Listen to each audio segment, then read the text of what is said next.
खुदावंद यीशु मसीह के ज़िंदा और जलाली नाम में आप सबकी सलामती हो। मैं आपको वेलकम करता हूँ, खुशामदीद करता हूँ अपनी नई वीडियो में।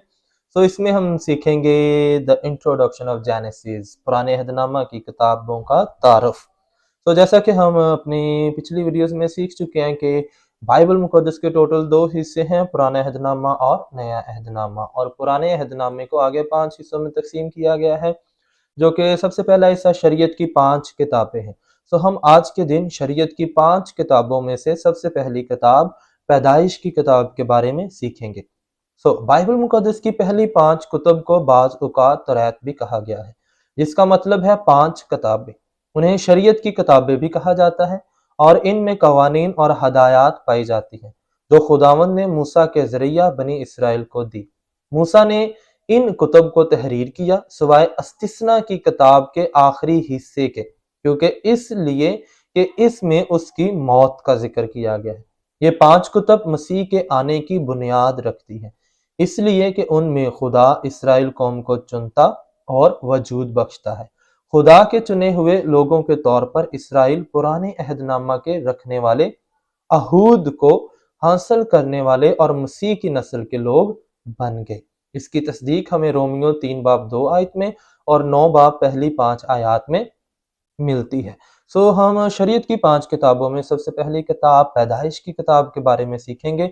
पैदाइश की किताब को इंग्लिश में जेनेसिस और इब्रानी में रशीद कहा जाता है। इसका मतलब है आगाज़ों की किताब, और किताब का मुसन्नफ़ जो है मूसा है, और पैदाइश से मुराद आगाज़ है, और ये नाम हफ्तादी तर्जमा से अखज़ किया गया, जो अब्रानी अहद अतीक का यूनानी तर्जमा है। और इसकी सने तहरीर जो है वो 1410 से लेकर 1450 काफ मीम के दरमियान में है। इसका मरकजी ख्याल और मकसद क्या है? यहाँ तक कि पैदाइश की किताब का बेतरतीब मुतालिया बरकत और लानत के बड़े मरकजी ख्याल ज़ाहिर करता है। ताबेदारी और ईमान के लिए बरकत का वादा है, जैसा कि बाग़े अदन में हुआ, लेकिन नाफरमानी के लिए लानत मंसूब की जाती है।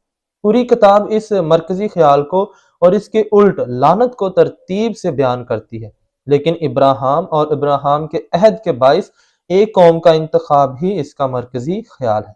इब्राहिम के ज़रिया खुदा ने अक़वाम को बरकत देने का वादा किया। पैदाइश की किताब 12 बाब और उसकी पहली 3 आयत में और 15 बाब पहली 21 आयत में हमें इसका हवाला नजर आता है। पैदाइश से मुराद ना सिर्फ आगाज़ है, बल्कि ये आगाज़ों की किताब है। पैदाइश की किताब हमें तारीखी हवाला का नुक्ता बख्शती है, जिससे बाद के मुकाशफा का सिलसिला आगे बढ़ता है। पैदाइश की किताब में बाइबल के तमाम मरकजी ख्यालात का आगाज़ पाया जाता है। ये बहुत से आगाज़ों की किताब है। इसमें हम कायनात, मर्द और औरत, इंसान के गुनाह, नस्ल इंसानी की गिरावट, खुदा के निजात के वादों और खुदा के चुने हुए लोगों के तौर पर इसराइली कौम के आगाज़ को देखते हैं। इसलिए खुदा का उनके लिए एक ख़ास मकसद था कि वो मसीह और निजात दहिंदा की नस्ल हों। पैदाइश की किताब में हम आदम और हवा, आजमाने वाले शैतान, नूह, तूफान, इब्राहिम, इसहाक, याकूब, यूसुफ और उसके भाइयों के मुतल्लिक़ सीखते हैं। हम अज़दवाज, ख़ानदान, कामकाज, गुनाह, कत्ल, सज़ाए मौत, कुर्बानी, नस्लों, ज़ुबानों, तहज़ीब, सब्बत, एक आलमगीर हुकूमत कायम करने की पहली कोशिश, बाबलियत यानी मजहब जैसे बाबल के बुर्ज पर तश्कील दिया गया। बाइबल मुक़द्दस एक तारीखी मुकाशफा है।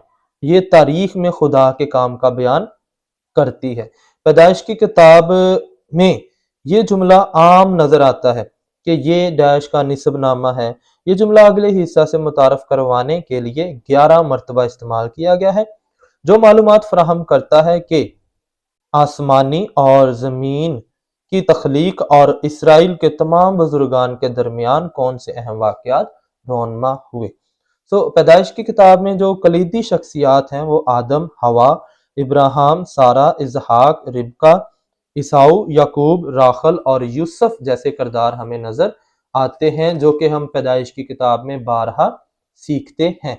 खुदा सबको बरकत दे। आइंदा आने वाली वीडियोस में हम सीखेंगे कि मसीह की झलक हमें किस तरह पैदाइश की किताब में नजर आती है, किस तरह हम मसीह को पैदाइश की किताब में देख सकते हैं।